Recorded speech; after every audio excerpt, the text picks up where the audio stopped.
Hello everyone welcome to examiners class. ഇതിൽ നമ്മൾ discuss ചെയ്യാൻ പോകുന്നത് നിങ്ങൾ SSLC ഇംഗ്ലീഷ് എക്സാമിൽ എത്ര എഴുതണം അല്ലേ.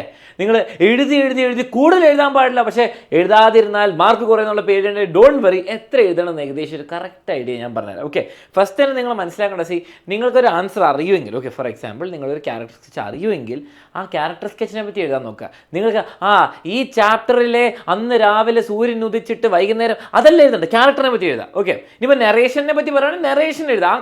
ആ കാര്യത്തിലേക്ക് സ്റ്റിക്ക് ടു ദ പോയിന്റ്. അപ്പോൾ നമുക്ക് പൊതുവേ ഒരു ടെൻഡൻസി ഉണ്ട്, ഒരു ചോദ്യം ചോദിക്കും അല്ലേ, what was father Gilligan doing. അപ്പോൾ നിങ്ങൾ പറയും in the poem of the chapter of the അവിടുത്തെ he was the bubbly blue blue blue. നാട്ടുകാരൊക്കെ അസുഖം പിടിച്ചിരിക്കുകയായിരുന്നു, അപ്പോൾ അയാൾ കിടക്കായിരുന്നു.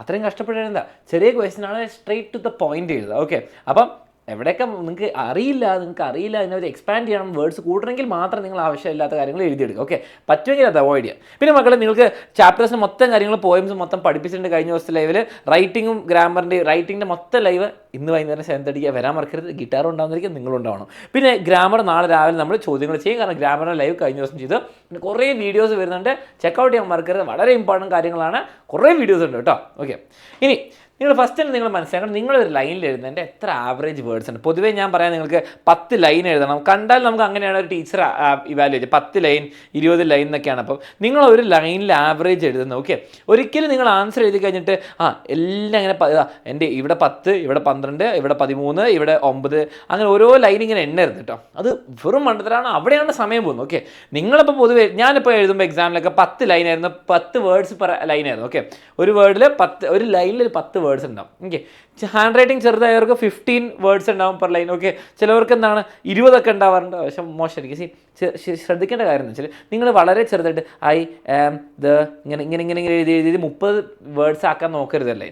നിങ്ങൾ ചെയ്യേണ്ട എന്താണ്, നിങ്ങൾ ഒരു സ്പേസ് ഒക്കെ കൊടുക്കുക. കാരണം എക്സാം പേപ്പർ വായിക്കുന്ന ആൾക്ക് എപ്പോഴും നല്ല എന്താണ്, വലിയ ഫോണ്ടാണ്, ഓവർ വലുതല്ല, സ്പേസ് ഒക്കെ ഐ ആം ഗുഡ് എന്നൊക്കെ എഴുതുക. ഇതാണോ നല്ല നോക്കി, ഐ ആം ഗുഡ്. ഇതാണോ ടീച്ചറിന് വായിക്കാൻ സുഖം, നിങ്ങൾക്ക് വായിക്കാൻ സുഖം? ഇതല്ലേ, സ്പേസ് ഒക്കെ ഇട്ട് ലൈനൊക്കെ വിട്ട് അങ്ങനെയല്ല എന്നല്ല. അപ്പം ഇപ്പോൾ ആവറേജ് നോക്കുക, അപ്പോൾ കുറച്ച് ലൈനൊക്കെ കുറച്ച് സ്പേസ് ഒക്കെ വിടുക. കാരണം നിങ്ങളുടെ എൻ്റെ ഹാൻഡ് റൈറ്റിംഗ് പേഴ്സണലി മോശമായിരുന്നു, എന്നിട്ടും ഞാൻ ബോർഡ് എക്സാമിനും പബ്ലിക് എക്സാമിനും കുറച്ച് വിട്ട് വലുതാക്കി സ്ഥലമൊക്കെ എടുത്ത് ചെയ്തു. ഓക്കെ, പേപ്പർ 1-2 കൂടിയോണ്ട് വലിയ പ്രശ്നം, നിങ്ങൾ നന്നായിട്ട് എഴുതാനുള്ളത് ഇമ്പോർട്ടൻറ്റ്. ഓക്കെ, ഇനി നിങ്ങളുടെ ആവറേജ് എത്ര ഉണ്ടെന്ന് നോക്കാം. പൊതുവേ 10 അതൊക്കെ ആയിരിക്കും, നിങ്ങൾ കമൻറ്റ് ചെയ്യുക. ഓക്കെ, ഇനിയിപ്പോൾ നിങ്ങൾ മനസ്സിലാക്കേണ്ട 1 മാർക്ക് ക്വസ്റ്റ്യൻ ഇതാണ് നിങ്ങളുടെ അൾട്ടിമേറ്റ് ഗൈഡ് ലൈൻ.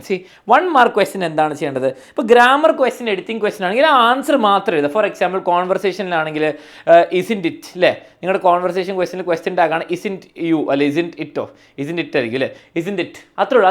അത്ര ആ ഡാഷ് മാത്രം ഫില്ല് ചെയ്യുക. എന്താണ് വൈ ആർ യു സാഡ്, ആ ഒരു question why are you sad, അത്ര മതി. ഓക്കെ, കോൺവെർസേഷൻ മൊത്തം കോപ്പി അടിച്ചൊന്ന് എഴുതുക, എ എഴുതുക, ബി എഴുതുക, അങ്ങനെ എഴുതുക. ഇനിയിപ്പോൾ റീഡിംഗ് കോംപ്രിഹെൻഷനിലോ പോയം കോംപ്രിഹെൻഷനിലാണെങ്കിൽ what was mister John doing അത് എഴുതുക. അതൊന്ന് നേരെ നോക്കിയിട്ട് എഴുതാം, mister John was sleeping in the afternoon. കഴിഞ്ഞു. 2 മാർക്ക് ക്വസ്റ്റ്യൻ ആണ്, 2-3 സെൻറ്റൻസ് ഒക്കെ മാക്സിമം മതി. ഓക്കെ, സിമ്പിൾ ക്വസ്റ്റ്യൻ ആണെങ്കിൽ അത് നേരെ എഴുതുക, ക്വസ്റ്റ്യൻ ചോദിച്ചാൽ ആൻസർ ചെയ്യുക. ഇതിന് പാരഗ്രാഫ് പോലെയൊക്കെയാണ്, 2-3 സെൻറ്റൻസ് ഒക്കെ മതി. ഓക്കെ, ഇനി 5 mark question diary, notice entry diary entry അല്ലെങ്കിൽ നോട്ടീസൊക്കെ ആണെങ്കിൽ ഒരു മുക്കാൽ, ഒരു പേജ് ഉണ്ടെങ്കിൽ മുക്കാൽ തന്നെ പോകുമായിരിക്കും. നോട്ടീസൊക്കെ ആണെങ്കിൽ പേജ് നോക്കിയാൽ മതി. കാരണം എന്താ, ലൈനുകളില്ലേ, ഇവിടെ നോട്ടീസ് എഴുതുന്നു, ക്ലാസ്സിൻ്റെ സ്കൂളിൻ്റെ പേര് എഴുതുന്നു, ഡേറ്റ് എഴുതുന്നു, പിന്നെ ടൈറ്റിൽ വേണത്, പിന്നെ നോട്ടീസ് ഒരു 4 ലൈൻ എഴുതുന്നു, പിന്നെ ഇത് അപ്പോൾ തന്നെ എന്താണ് മുക്കാൽ പേജ് കഴിഞ്ഞിട്ടുണ്ട്. ഓക്കെ, എഴുതാൻ കുറച്ച് കണ്ടന്റ് ഉണ്ടാവുള്ളൂ, പക്ഷേ സ്പേസ് വിടുക വലിയ പെട്ടിയൊക്കെ ആക്കിയിട്ട്. ഓക്കെ, ഇനി എന്താണ് ചെയ്യേണ്ടത്? ഡയറി എന്ന് പറയുമ്പോൾ എന്താണ് മക്കളെ, ഡയറി എന്ന് പറയുമ്പോൾ ശ്രദ്ധിക്കേണ്ടത്, നിങ്ങൾ ഡേറ്റ് എഴുതുന്നുണ്ട്, എന്താണ് നിങ്ങൾ ഡേറ്റ് എഴുതുന്നു, ഡിയർ ഡയറി എന്ന് വേണ്ട എഴുതി ഒരു മുക്കാൽ പേജിലെ പകുതി പേജൊക്കെ മതി. ഓക്കെ, ആ ക്വസ്റ്റ്യൻ്റെ നിങ്ങൾ ആ ഇമോഷൻ കൺവേ ചെയ്യുക, നടന്ന കാര്യം ക്ലിയർ ചെയ്താൽ മാർക്ക് കിട്ടിക്കോളും. ഒരു മുക്കാൽ പേജെങ്കിലും വേണം. ഓക്കെ, ഇനി നമ്മുടെ 6 മാർക്ക് ക്വസ്റ്റ്യനിൽ character sketch, news report, letter, appreciation. Letter ആണ് ഏറ്റവും സിമ്പിൾ. ലെറ്റർ ചിലപ്പോൾ ഒരു സൈഡ് അല്ല, ചിലപ്പോൾ 1.5 സൈഡ് വരും, കുഴപ്പമില്ല. കാരണം ഇവിടെ 3 ലൈൻ ലീവ് ചെയ്യുക, 2 ലൈൻ ലീവ് ചെയ്യുക, ഇങ്ങനെ എന്നിട്ടല്ലേ തുടങ്ങുള്ളൂ. പിന്നെ 2 പാരഗ്രാഫും കൂടി ആക്കിയാൽ സുഖമായിട്ട് ഒരു പേജ് കഴിയും സിമ്പിളായിട്ട്. ക്യാരക്ടർ സ്കെച്ചൊക്കെ നിങ്ങൾ ക്യാരക്ടർ സ്കെച്ചിൽ നിങ്ങൾ ചെയ്യേണ്ട അവരെ പറ്റിയുള്ള അപ്പിയറൻസ്, അവർ ചെയ്ത കാര്യം, ആരാണ്, ആ കഥയിൽ അവരെന്താ ചെയ്തത്, എങ്ങനെയാണ് അവരുടെ സ്വഭാവത്തിൽ മാറ്റം വന്നത്, അങ്ങനെയൊക്കെ ഒരു ക്യാരക്ടർ ആർക്ക് കൂടെ പോകണം. ഓക്കെ, എന്നിട്ട് നിങ്ങൾക്ക് അറിയുന്ന കാര്യങ്ങളൊക്കെ എഴുതാം. കഥേനെ പറ്റിയും ചെറുതായിട്ട് എഴുതാൻ പറ്റും. ഓക്കെ, ന്യൂസ് റിപ്പോർട്ടൊക്കെ നിങ്ങൾക്ക് എഴുതി തീർക്കാം. അവൻ്റെ അപ്രീസിയേഷൻ, പോയറ്റിക് ഡിവൈസിനെ പറ്റി പറയുക, നിങ്ങളുടെ തോട്ട്സ് പറയുക, തീമിനെ പറ്റി പറയുക, പോയറ്റിനെ പറ്റി പറയുക, ആ പോയറ്റിൽ എന്താണ് മെസ്സേജ് എന്ന് പറയുക, അങ്ങനെയൊക്കെ എഴുതിയത് നിങ്ങൾക്ക് സിമ്പിളായിട്ട് കിട്ടുന്ന കാര്യമുള്ളൂ. ഓക്കെ, ഈ 7 മാർക്ക് റൈറ്റപ്പ് ആയിരിക്കും. 12 ഇവിടെ എഴുതി മാറിപ്പോയി മക്കളെ, ഇവിടെ 12 മിനിറ്റ് അല്ല, ഓക്കെ, സമയമല്ല ഇവിടെ വേണ്ടത്. നമുക്ക് 1.5 sides, okay, 1.5 1.5 side, okay, 1.5 side അല്ലെങ്കിൽ ഒരു 30-35 line, 30-35 line, okay, 30-35 line, okay, ഇങ്ങനെയാണ് 1.5 സൈഡ്. ഒരു സൈഡിനെക്കാട്ടും കൂടുതൽ എന്താണ് ഉണ്ടായിക്കോട്ടെ. കാരണം 7 മാർക്കിൻ്റെ ക്വസ്റ്റൻ നെറേറ്റീവ് എന്ന് പറഞ്ഞാൽ ആ ചാപ്റ്ററിനെ പറ്റിയുള്ള റൈറ്റപ്പ് ആ ചാപ്റ്ററെ പറ്റിയുള്ള കൂടുതൽ കാര്യങ്ങൾ നിങ്ങൾക്ക് അവിടെ എഴുതാൻ പറ്റും. ഓക്കെ, അപ്പം ഇത് നോക്കി സൂക്ഷിച്ച് ചെയ്യണം. നിങ്ങൾ മനസ്സിലാക്കേണ്ടത് എല്ലാം എന്നാൽ അൻസാർ പറഞ്ഞു ഇവിടെ 1 മാർക്കിന് ഞാൻ 1.5 സെൻറ്റൻസ് എഴുതണം നിർബന്ധമില്ല. സി, ഇപ്പോൾ റീഡിംഗ് കോംപ്രിഹെൻഷന് നിങ്ങൾക്ക് തന്ന ക്വസ്റ്റൻ സ്ട്രെയിറ്റ് ആണെങ്കിൽ സ്ട്രെയിറ്റ് ആണ് ആൻസർ ചെയ്യുക. ഇവിടെ നിന്നൊക്കെ മാക്സിമം പെട്ടെന്ന് എഴുതി പോവുക. ഓക്കെ, ഡിസ്കോഴ്സ് നിങ്ങൾ എന്ത് ചെയ്യുക, നോക്കുക, മാർക്കിനനുസരിച്ച് എഴുതുക. ഓക്കെ, ഇപ്പോൾ നോട്ടീസിന് 5 മാർക്ക് 4 മാർക്കിന് നാളെ ചോദിച്ചാൽ 4 മാർക്കിനുള്ള എഴുതിയാൽ മതി. ഓക്കെ, അപ്പോൾ ഈ കണക്കൊരു ഏകദേശം വെക്കുക. 5 മാർക്കാണെങ്കിൽ 3/4 സൈഡ്, അപ്പോൾ 4 മാർക്കാണെങ്കിൽ 3/4 കുറച്ച് പകുതിയൊക്കെ മതി. ഓക്കെ, 2 മാർക്കാണെങ്കിൽ 1-2 സെൻറ്റൻസ് ഒക്കെ മതി. ഓക്കെ, അപ്പോൾ നിങ്ങൾ മനസ്സിലാക്കേണ്ട ഓവർ എഴുതണ്ട. നിങ്ങൾ എഴുതി ഇങ്ങനെ അടിച്ചടിച്ച് ഇങ്ങനെ കൂട്ടി കാണിക്കണ്ട. കാരണം ഒരു ഇംഗ്ലീഷ് ടീച്ചർ നോക്കുന്നത് ആ ക്വസ്റ്റ്യൻ ആൻസർ ചെയ്തിട്ടുണ്ടോ ആൻഡ് കറക്റ്റ് ഫോർമാറ്റ് ആണെന്നുണ്ടോ. ഓക്കെ, കാരണം ടീച്ചറിന് കൂടുതൽ വായിക്കാൻ ആഗ്രഹമില്ല. കാരണം ടീച്ചർ 10-20,000 പേപ്പറുകൾ കറക്റ്റ് ചെയ്യുന്നുണ്ടാവും, 10-20,000 ഡയറി എൻട്രി, 10-20,000 പോയം അപ്രീസിയേഷൻ. അപ്പോൾ ടീച്ചറിനെ നിങ്ങൾ പഠിപ്പിക്കാൻ നോക്കണ്ട.